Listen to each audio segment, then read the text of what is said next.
करेंगे, इनको ये सबक मिल गया। वो चारों के चारों संतों के चरणों में पड़ते हैं, वो पैसे दिलवाते हैं, देते हैं अपने हवाले से। ऐसा नहीं करते, ऐसा मत सोचना कि संतों के पास कोई युक्ति नहीं होती, किसी कृपा नहीं होती है। हम पे सारी युक्ति आती है। तो युक्ति का अर्थ है कि ब्राह्मणों को, संतों को जिस समय कोई व्यवधान फंस जाए तो युक्ति के माध्यम से निकल लेते हैं, ये निकल जाते हैं उस बाधा में से। तो दुर्वासा ऋषि ने देखा कि अम्बरीश जलपान कर रहे हैं, तो फिर इतने क्रोधित हो गए कि उन्होंने कृत्या को प्रकट किया राजा को जलाने के लिए। उसी समय भगवान नारायण का सुदर्शन चक्र स्थापित हो गए और दुर्वासा के पीछे पड़ गए। दुर्वासा भागते हुए पूरे त्रिलोकी में दौड़ते हैं। ये दुर्वासा साक्षात श्रीधर रूप है। आखिरकार आकाशवाणी होती है, ये अम्बरीश, जिस दुर्वासा की रीति तुम्हारे यहाँ सुदर्शन चक्र जाकर के दुर्वासा के पीछे पड़ा है, ये सुदर्शन चक्र भगवान शिव का है।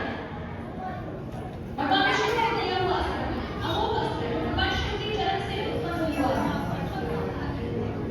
इसलिए तुम्हारा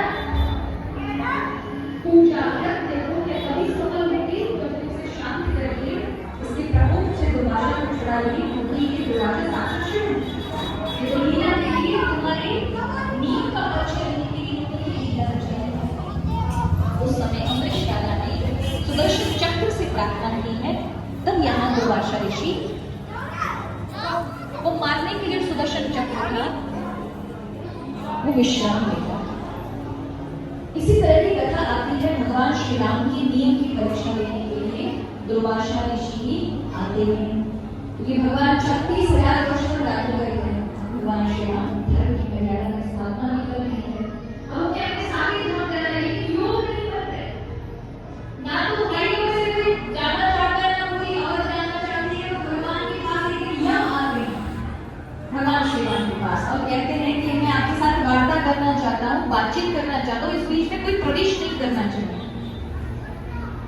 भगवान लक्ष्मण को बहुत प्रेम करते हैं, लक्ष्मण से कहा, लक्ष्मण तुम दरवाजे करो, जब तक मैं यम से बात ना कर लूं तब तक बीच में कोई नहीं आना चाहिए।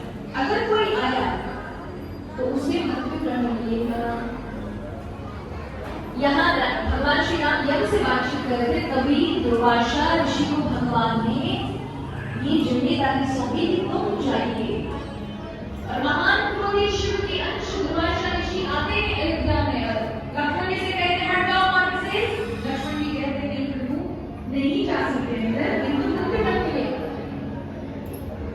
बोले या स्वयं जाओ, जाके बोलो मेरी सूचना दो कि मैं आया हूँ, या फिर मुझे जाने दो, नहीं तो तुम्हारे इस अवध को देखकर मैं खुशहाल हो गई, उसके बाद कुछ श्राप दे दूंगा और मैं इस विद्या को उठा करके सड़कों में फेंकूंगा। लक्ष्मण ने सोचा कि किसी अन्य का अहित हो, इससे अच्छा है मैं अपना ही अहित करूं। और वही गए। भगवान श्री राम ने देखा, लक्ष्मण ने आके कहा दुर्वासा ऋषि आए हैं, तो उठकर भगवान श्री राम हृदय से लगाते हैं, लक्ष्मण तुम क्यों बीच में आए? तो मुझे इतने प्रिय हो कि मैं तुम्हें मृत्युदंड नहीं दे सकता। इससे उसी समय भगवान श्री राम ने दुर्वासा ऋषि से भेंट की और फिर पूरे लक्ष्मण के साथ ही सरयू नदी में जाकर के गए और जल समाधि ली, क्योंकि लक्ष्मण को वो यम के बीच में आने का दंड था। और भगवान को यही हेतु लगा कि यही हेतु है कि अब यहाँ से अवध से साकेत धाम जाने का। तो जितने भी प्रिय थे अवधवासी भी भगवान के साथ सरयू में जैसे ही डुबकी लगाते हैं, साकेत धाम को पहुंच जाते हैं। उसका हेतु कौन बने? दुर्वासा। यही दुर्वासा गोत्र की दुर्वासा ऋषि एक बार भगवान कृष्ण की नगरी द्वारिका पहुंचते हैं और रात्रि की मध्य रात्रि को आवाज लगाते हैं, हे कृष्ण, हे द्वारिकावासी। रुक्मिणी जी उठती और कहती है, प्रभु कोई बाहर अंतपुर के बाहर कोई आवाज लगा रहा है। प्रभु जाते हैं तो दुर्वासा ऋषि को प्रणाम करके लेकर आते हैं। तो दुर्वासा ऋषि कहते हैं मुझे बहुत तेज भूख लग रही, कुछ पकाओ।